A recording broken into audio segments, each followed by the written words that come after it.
来了，10月后宫新番再见龙生，你好人生首播。男主生前为至高无上的上古神龙，死后竟意外转生成为人类，开启种田养后宫的剧情。在一次调查任务中碰上第一位后宫，对方居然是可爱的半人半蛇女孩。自从男主遭人类背叛被人类杀死后，他本想认命长眠于冥界之中，可再度睁开眼睛看到的是人类，更准确来说是他的父母。没错，男主转生成为一名人类，转瞬间男主已经长大成人。村子里有个规定，认为15岁即成年，按习俗要开始独立生活。如今已经16岁的男主早已独自生活1年之久，他更是为村子担起责任，准备明天去调查沼泽。因为原本生活在沼泽地的蜥蜴人突然消失了，这本应该是驻兵的工作，但驻兵人手有限，所以男主自告奋勇前去调查情况。离开前，男主回了趟父母家，品尝了母亲亲手做的美味料理。虽然父母都很担心男主，但既然已经成年，就要对自己的决定负责，所以父母能做的只有默默支持，当然也不忘让男主赶紧找个老婆。不过男主还想再享受单身生活。第2天，不少人来为男主送信，驻兵深表歉意让男主冒险，不过他们必须留下来守卫村子。离开时，马尔古婆婆还提醒男主，她在占卜中看到一些不好的东西。告别众人后，男主便向沼泽地出发。经过长途跋涉，总算抵达。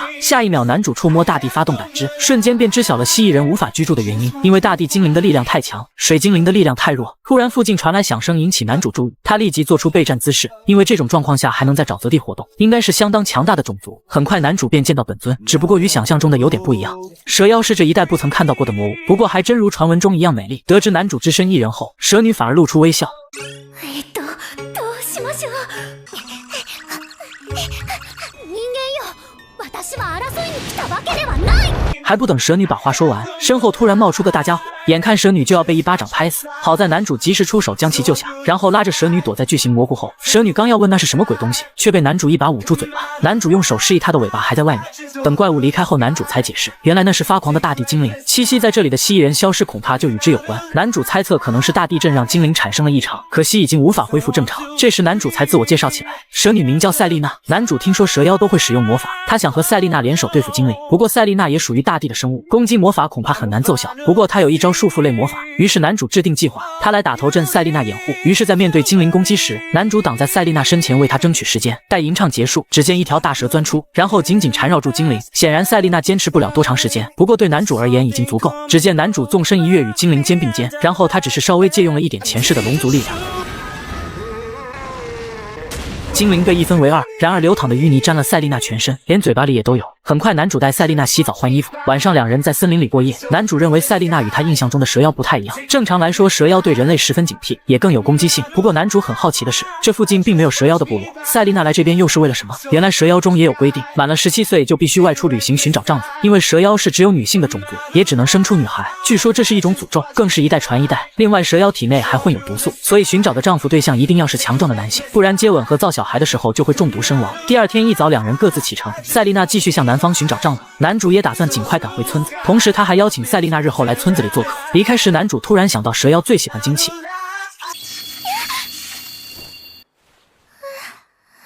这个亚人牛姐姐每天都会贡献自己的牛奶给村民，优质牛奶透着香甜气息，任谁喝了都赞不绝口。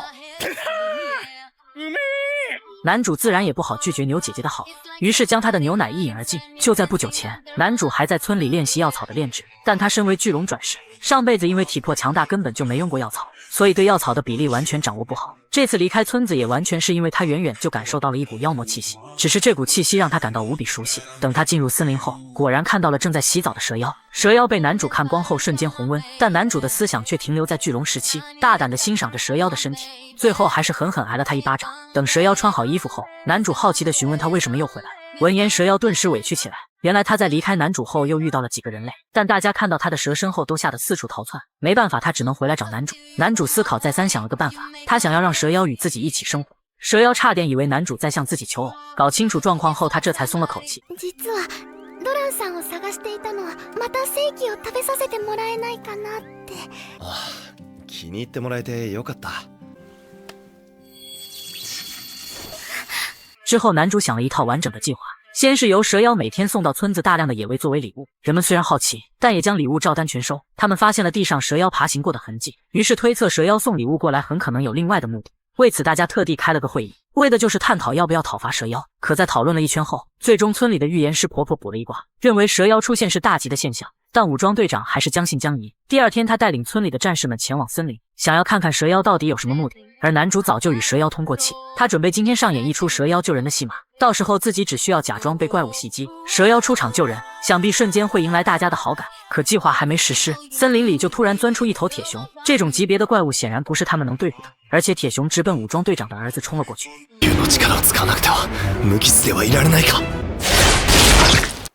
どういうことだ？森に帰りなさい。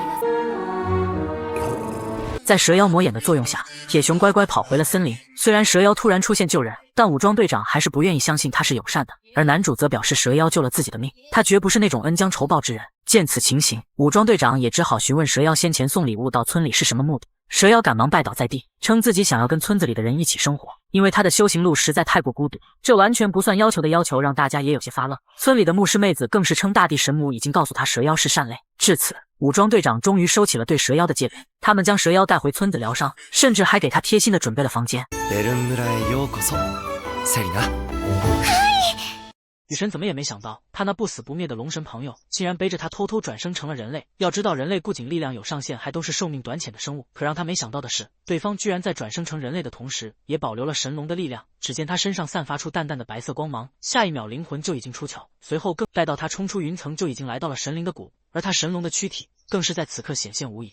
刚见面，女神就看出老友相当喜欢人类的生活，在为对方感到高兴的同时也非常欣慰。只因曾经的龙神对活着感到十分厌倦，就连被勇者杀死的时候，也不是感到绝望，反而是感叹这一生终于结束。所以并不是勇者杀死了他，而是他选择了死亡。原来女神早已经察觉他转生成了人类，才给神官降下了赛丽娜是好魔物的神谕。也正因如此，赛丽娜才能有惊无险住进人类村庄。这也说明转生到异世也不是打打杀杀，而是人情世故。然而就在这天，蒂娜来到了这个村子，她挑战了村里最强的骑士，并在一场切磋中挑飞了对手的武器，战胜了对高，也因此受到了村民的追捧。这从没有过的体验让蒂娜惊慌，同时也因为教养言行举止都过于优雅，导致大家都不敢邀请她喝一杯。而蒂娜也因为惊世不敢主动开口，因此只能在大家都在喝酒的时候，独自一人深夜出来练剑。多兰跟赛丽娜也在这时找到了蒂娜。心地善良的赛丽娜见状，马上就邀请对方去她家里坐。她非常兴奋地介绍着大家为她准备的房子，以及她最爱的蛇妖专用床。她想将自己的喜悦分享给对方。也就在蒂娜再次不知所措时，一旁的多兰才及时帮腔。于是蒂娜终于放下了矜持，说出了闷闷不乐的原因。而赛丽娜听完后才告诉蒂娜，其实村子里的人都非常友善，就比如巴兰有个让她自豪的奶牛老户，于是巴兰总是找村民比谁喝得多。蒂娜这才想起刚才巴兰是想邀请她一起喝奶。就这样，在赛丽娜的感染下来到了奶馆。巴旦太久吉曼诺米利口农德米达克特。就在这样的氛围下，他成功融入了大家，还在这期间跟巴兰比了奶量，就连号称千杯不倒的巴兰也都甘拜下风。在这之后，他将自己跟蛇妖成为朋友的故事写成故事寄给了魔法学院院长。也在这时，帝都突然出现了妇女儿童失踪的报道，而蒂娜在村庄生活的事情也迅速在贵族之间传开，甚至还成了他们津津乐道的话题。而人与蛇妖共存的故事更是在这期间沦为了美谈。可是也总有不一样的声音出现，女人认为像蛇妖跟人类一起生本身就很奇怪，再加上最近还出现了失踪事件，他严重怀疑这两件事之间有所关联，于是也不管别人的劝阻，马上就让那片区域的管辖者前去拿人。这时候的三人还在田里种土豆，但两女都是人才，前有赛丽娜3颗种一起，后有碧娜拳头挖坑，主角团有你们真是福报。也就在这时，一个卫兵将他们喊到了村口，三人才刚刚抵达，蒂娜就被村长拉开，紧接着就被士兵包围，甚至不由分说就要带走赛丽娜。多兰这才马上拦在了他们面前，他不理解大地母神都已经降下神谕，为什么还要抓他？可领主却表示，即使有了神的恩助，但想在王国生活就需要经过他们的调查。多兰见势不可为，也只好开口，是他邀请赛丽娜来村子的，所以他也想跟赛丽娜一起前往。两人被带走后，蒂娜决定还是要问问学院长什么情况，于是使用魔法向帝都赶去。马车上，男主让赛丽娜不用担心，赛丽娜却觉得自己拖累了男主，没想到被男主一把搂住，安抚着赛丽娜的心情。此时的蒂娜已经赶到了学院，找到学院长。学院长告诉他事情自己已经知道，同时明白赛丽娜不会做违规的事，但是只要接连下令，那么赛丽娜就会被列为怀疑对象，这让蒂娜觉得十分不合理。男主这边也被叫请管理者要见两人。见龙生最新一话炸裂来袭，蛇妖小妹被召入京，结果却陷入国师的阴谋当中，为的就是将蛇妖小妹吃掉来维持自己的美貌。幸好有男主一路跟随，加上随行军队长官的提醒，两人早做了防范，这才没有被对方迷晕。书接上回，坐了一昆年马车的男主养人，总算是见到了想抓走赛丽娜的魔法师，但最让两人没想到的是，本以为会被送到缅北，对方却出乎意料的好酒好诺招待，这一骚操作直接就博得了两人的好感。酒过3巡之后，不出意外的话，搅出意外。谁能想到这个表面和善的魔法师竟然在8+1里面下了药，猝不及防的两人直接马卡巴塔了起来。在两人睡着后，魔法师彻底暴润以心，他居然想把赛丽娜的皮剥下来，看过蒲松龄画皮的老表都知道用来干嘛，谁料在他暴露目的之后，男主却水灵灵地站了起来。在男主的观察下，举着颜色颇深的魔法阵，不知道浸润了多少无辜人的血液。没想到听到男主分析后，魔法师还隐隐自傲了起来，同时还妄想将男主两人做成标本。他又哪里能想到男主两人只是逢场作戏，早就暗中找了帮手。在面对众人批判他的言语时，他竟选择了直接黑化。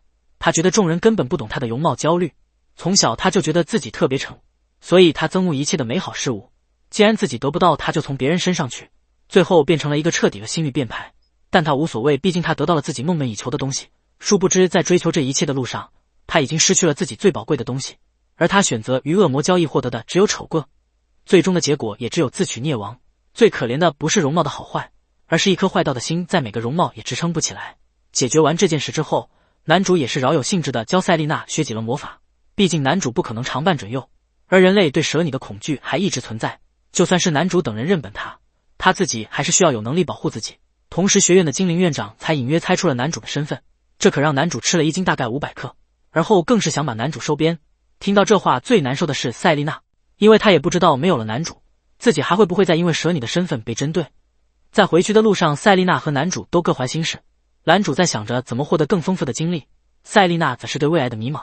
猪仔怎么是真服？明明在村子里就能好吃好喝，这群人偏要带他们上森林里吃野味，结果一只贪玩的猪仔当场暴毙。男人怎么也没想到，森林外围居然会出现任务，这种魔物当场便被吓破了。所幸团长及时赶来，这才没有出现伤亡。然而还没等他松一口气，另一只魔物猛然袭来，听到团长的惨叫声，几人立马赶过去。然而他们看到的却是一只黑色的巨大蚂蚁以及受了重伤的团长。黑色巨蚁被男主一发能量炮击腿，这是白毛他们从未见过的魔物。男主却表示这并不是普通魔物，而是来自魔界的魔族。眼前的这种虽然是下等魔族侦察兵，却依旧有着强大的力量。男主嘴上说着对方很强，然而一发能量炮打出，配合白毛输出，直接将对方当场秒杀。而对于魔族的出现，男主希望白毛能先对村民们隐瞒下。回到村子后，团长被送去治疗，有麻古尔婆婆和她的奶牛老妇照顾。村长让他们不用担心，因为村子周边出现魔物的事更值得关注。森林外围出现刃狐已经很危险了，现在居然冒出一只连护卫团长都无法抗衡的魔物。男主意识到森林里可能出了问题，这时麻古尔婆婆也来了，她知道重伤团长的并不是任务，表示森林里出现了变故，村子可能要危险了。听到这话，男主立马请求让他去森林里调查，没想到婆婆却表示自然法则适者生存。男主立马反驳，表示对抗自然也是人类的生存之道。显然婆婆说不过男主，只能妥协，但他希望能有个人陪男主一起去，相互有个照。白毛立马自荐，然而因为村长答应过学院长绝不能让白毛出现意外，赛丽娜这时终于有了发声的机会，表示自己有魔眼也会魔法，一定可以帮上忙的。男主本想说自己一个人就行，可看着赛丽娜坚定的表情，最终还是同意了一同前往。第二天两人便背上行囊前往森林，久违的同情让赛丽娜兴奋不已，心想着一定要好好表现，吸引男主的猪。本以为这会是一场甜蜜的双人旅行，结果来到森林入口后，白毛却出现在两人面前，嘴上说着在这里遇到好巧啊，但很显然白毛是偷偷跑出来的。令几人没想到的是，仅仅只是在森林外围，他们就遇到了大量的蜘蛛魔物，所幸几人战力都不弱。男主面对这些魔物更是如同砍瓜切菜一般，赛丽娜甚至完全不需要出手。然而另一边白毛却遭遇了新的魔物，可他怎么也没想到，赛丽娜用一个苹果就将对方收服。白毛真是活久见，没想到魔物也能如此听话，刚想问了男主什么情况，却没料到这边也是如此和谐。这是男主转生人类以来第一次被魔物亲近。赛丽娜拿出了水果和食物，人类和魔物坐在一起吃东西，这种感觉就很奇妙。赛丽娜本身就是魔物，所以并不气愤，可男主同样没有不适的样，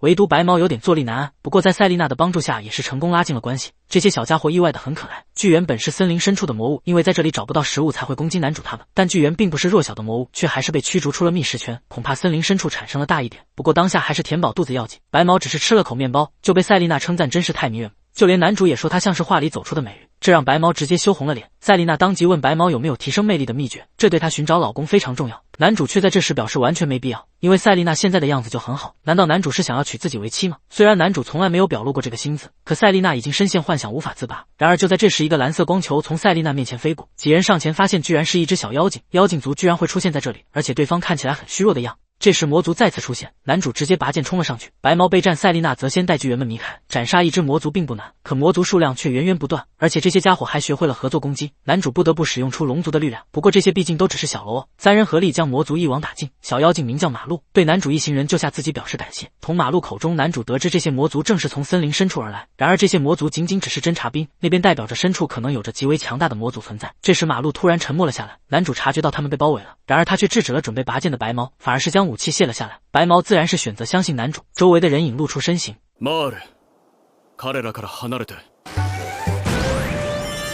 男主怎么也没想到，魔界的魔族在入侵了他所在的世界后，木精灵的家园首当其冲受到了攻击。只因魔界的传送门就设置在森林中，而男主来到森林里就是专门来调查魔族的事情。因为魔兵也蔓延到了他们村子，再加上这件事就这么放任不管的话，传送门可能还会出现上级魔族，届时自己的村子也可能会毁灭。当然，男主可不会让那一幕发生，哪怕要他使出前世身为龙的力量，他也一定要保护村子。所以他有个提议，那就是和精灵联手解决魔族，暂时放下种族间的隔阂，成为友军抵挡侵略。这也正是精灵族人们想要的，他们相信男主三人。然而就在双方达成协议准备握手时，猛烈的震动突然在森林中传来，随后一道紫色的光柱从远处升起。男主只凭感觉就非常确信，魔界的大门已经完全打开，里面走出了强大的上级魔族，他们是魔界的4骑士，只不过目前只到了3个。这个看着可爱的红毛萝莉却提出了一个残忍的游戏，那就是杀光这里的木精灵。半人半兽的魔族骑士在冲进了森林后，率先就抵达了精灵的村落。只见他的手慢慢的抬起，就变成了一把魔枪，在一阵冲锋后，筑起的壁垒就被他轻易攻破，精灵们丝毫没有抵抗的力量。然而就在魔族骑士的魔枪朝着精灵落下时，他的动作却突然停住。等他反应过来，身上已经缠满了荆棘藤蔓，他的魔力被荆棘慢慢吸取，变成了蔷薇开花的养料。荆棘的主人也在此刻现身，他便是住在森林里的蔷薇精。他细数着魔族破坏森林的罪孽，但在魔族的规矩中，弱小才是唯一的罪过，所以弱者就该被消灭。闻言，蔷薇精也不再多话，因为在他眼中，魔族骑士亦是弱小的存在。然而就在蔷薇精出手时，他的荆棘却突然枯萎崩塌，另一位魔族骑士红毛也随之出现。